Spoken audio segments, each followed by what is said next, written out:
According to a Washington Post tally, nearly 1 out of every 3 days as president, Trump has visited a Trump property, spending 21 full or partial days at businesses bearing his name, or the equivalent of 3 full weeks of just over 9 weeks he's been commander-in-chief.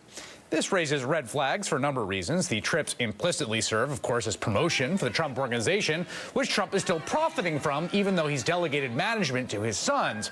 And the visits give members of those clubs potential access to the President of the United States. The majority of those trips have been to golf courses where it's believed the President has played golf at least a dozen times. Even the White House doesn't seem to want to admit it. On Saturday, the White House said the president was visiting Trump National Golf Club to, and I'm quoting here, meet with people. But who changes into golf spikes just to meet with people? We had a mini cabinet meeting the other day or 2 weekends ago, down at his club in Virginia, and I remember so many people jumping to the conclusion that he was going down and playing golf. Just because you go somewhere doesn't necessarily mean that you did it. So on a couple occasions, he's actually conducted meetings there. He's actually had phone calls. So just because he heads there doesn't mean that that's what's happening. Okay, but after the White House said Trump was at his golf course for those meetings, photos like this showed up on social media showing the president at the golf club wearing golf spikes, and this allegedly showing him on the golf course.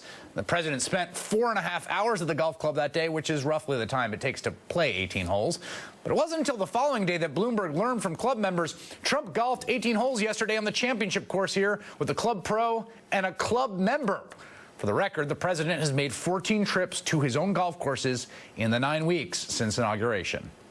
I love golf, but if I were in the White House, I don't think I'd ever see Turnberry again. I don't think I'd ever see Doral again. I own Doral in Miami. I don't think I'd ever see many of the places that I have. I don't ever think I'd see anything. I just want to stay in the White House and work my ass off, make great deals, right? Who's going to leave? Who's going to leave?